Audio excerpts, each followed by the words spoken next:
Assalamualaikum warahmatullahi wabarakatuh. Salam sejahtera untuk kita semua. Warga Jakarta yang saya hormati, kemarin baru saja diumumkan oleh pemerintah pusat, dalam hal ini oleh Koordinator PPKM Jawa Bali, Bapak Luhut Binsar Panjaitan, bahwa kita berada di dalam pemberlakuan pembatasan kegiatan masyarakat level 3 untuk wilayah DKI Jakarta. Oleh karena itu, izinkan dalam kesempatan ini saya akan menyampaikan situasi terkini terkait COVID-19 di Jakarta.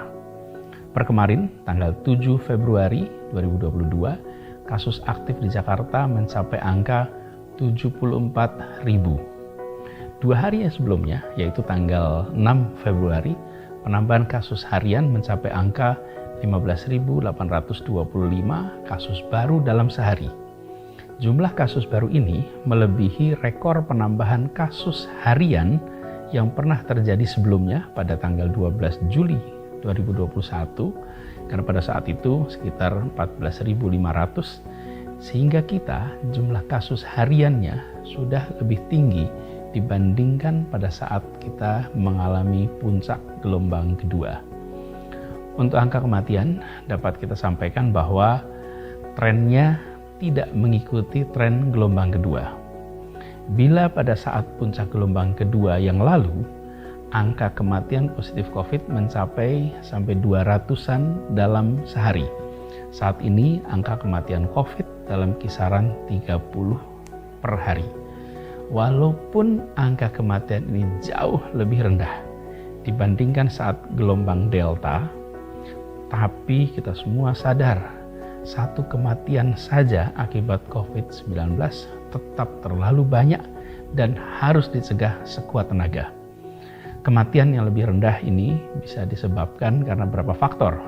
Di antaranya sifat dari varian Omicron sendiri yang tidak seganas varian Delta, tapi juga faktor vaksinasi dan kekebalan warga Jakarta yang sudah jauh lebih tinggi dibandingkan tahun lalu. Kebanyakan kasus kematian masih didominasi oleh warga yang belum mendapatkan vaksin lengkap. Oleh karena itu, bagi semuanya, saya ingin mengingatkan kembali untuk mari kita menuntaskan vaksinasi. Juga mengejar booster bila sudah mendapatkan tiket untuk vaksinasi dosis ketiga di aplikasi Peduli Lindungi, dan bisa juga booking lewat aplikasi Jaki atau langsung datang ke fasilitas kesehatan. Angka kematian yang lebih rendah kali ini di satu sisi bisa membuat kita lebih tenang. Tidak perlu panik bahwa kita akan mengalami keadaan seperti di gelombang Delta kemarin. Tapi di sisi lain, jangan sampai membuat kita terlena apalagi menyepelekan keadaan. Walaupun fatality rate lebih rendah, tapi bila jumlah kasusnya berlipat lebih banyak, maka jumlah kematian absolut tetap bisa tinggi seperti gelombang kedua. Ini yang harus kita cegah sama-sama. Nah, Pemprov DKI Jakarta, kita bekerja bersama dengan amat erat dengan Polda Metro Jaya, Kodam Jaya, Kejaksaan Tinggi DKI Jakarta, mengantisipasi dan harapannya juga bisa mengelola kenaikan kasus pada gelombang ketiga ini. Kita terus akan meningkatkan kapasitas tempat tidur, kapasitas ICU di rumah sakit untuk bisa merawat pasien COVID. Saat ini, tingkat keterisian rumah sakit ada pada kisaran 60%, yang kapasitas untuk perawatan COVID-nya masih setengah dibandingkan dengan kapasitas pada saat puncak gelombang kedua tahun lalu. Jadi kalau sekarang 60% dari kapasitas separuh dari gelombang kedua. Artinya memang masih amat kecil. Nah, kedepannya tentu kita akan meningkatkan kapasitas itu. Bila kapasitasnya meningkat, prosentasenya akan mengecil. Tetapi kita tetap harus hati-hati.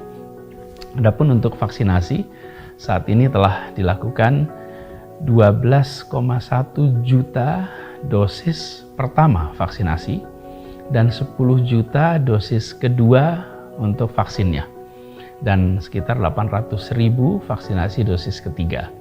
Nah, kita semua bersama dengan Polda Metro Jaya, dengan program vaksin Merdeka, kemudian dengan Kodam Jaya, Pemprov DKI Jakarta akan terus mengejar capaian vaksinasi, terutama untuk booster dan untuk vaksin anak-anak. Nah, terkait dengan jumlah testing, saat ini angka testing di Jakarta, testing PCR, mencapai kisaran 35-40 kali lipat dari standar WHO. Ini angka yang sangat tinggi. Nah, ini pun belum termasuk tes antigen yang juga tidak kalah tinggi di Jakarta. Tapi dengan jumlah tes setinggi itu pun, angka positivity rate di Jakarta sepekan terakhir ini sudah mencapai angka 22,6%. Ini jauh di atas rekomendasi WHO untuk dikatakan aman, yaitu 5%. Artinya jumlah tes yang tinggi ini masih kalah cepat dengan pertambahan kasusnya. Demikian pula dengan tracingnya. Artinya harus ada intervensi yang dilakukan. Dan intervensi ini adalah dengan melakukan pembatasan mobilitas yang biasa kita kenal dengan PPKM dan levelnya adalah level 3 sebagaimana ditetapkan oleh pemerintah pusat. Karena itu kantor non-esensial diharapkan kembali menerapkan work from home dan hanya 25% saja yang bekerja dari kantor. Sekolah sudah ditetapkan 50% PTM dan orang tua diberikan kebebasan untuk memilih apakah anaknya ikut sekolah atau anaknya belajar dari rumah.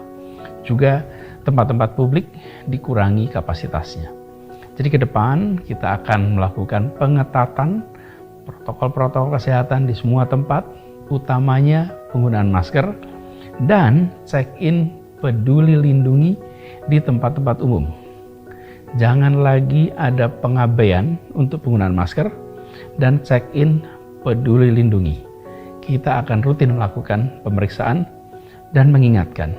Dan bila Anda datang ke sebuah tempat, pilih untuk check-in lewat Peduli Lindungi. Bila Anda melihat tidak ada fasilitas itu, jangan masuk dan laporkan. Ambil sikap bertanggung jawab. Dan bila kita menyaksikan sebuah tempat sudah penuh, hindari untuk masuk. Jauhi. Kenapa? Karena Omikron ini mudah sekali menular dan potensi itu harus kita hindari. Kita sama-sama sadar bahwa penyebaran Omikron ini amat cepat, walaupun sebagian besar tidak bergejala atau bergejala ringan. Maka sesuai dengan arahan Bapak Presiden juga, kami menghimbau kepada semua agar mereka yang terdeteksi positif namun hanya bergejala ringan, maka jangan panik dan tidak perlu memaksakan diri dirawat di rumah sakit. Bila terinfeksi COVID, segera lapor kepada jajaran wilayah setempat pada posko PPKM RT RW, kemudian ikutin arahan juga dari puskesmas terkait dengan pengobatan. Bila memungkinkan untuk isolasi di rumah dan bisa terpisah dari keluarga yang tidak terkena, maka lebih baik melakukan isolasi di rumah saja. Tapi bila isolasi di rumah tidak memungkinkan, maka bisa dirujuk ke tempat isolasi terkendali. Dan bisa berhubungan dengan RT RW yang nanti akan dibantu untuk diarahkan. Jadi sekali lagi, tidak perlu panik, tapi juga jangan terlena, jangan anggap enteng. Kita pernah mengalami gelombang kenaikan seperti ini dan kita sudah tahu apa yang harus dilakukan sama-sama. Yang terpenting adalah kembali waspada, kembali disiplin menerapkan protokol kesehatan dengan baik dan selalu memantau perkembangan situasi pandemi, bisa lewat media sosialnya Pemprov, bisa lewat aplikasi Jaki, bisa juga dengan cek ke jajaran, tapi yang paling penting saling jaga, saling bantu, saling lindungi.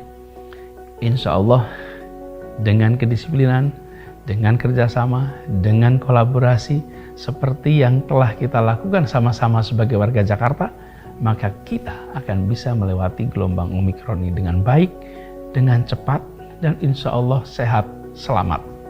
Tetap semangat, tetap jaga imunitas, tetap jaga protokol kesehatan dimanapun kita berada. Terima kasih, semoga Allah SWT merahmati kota Jakarta dan melindungi kita semua.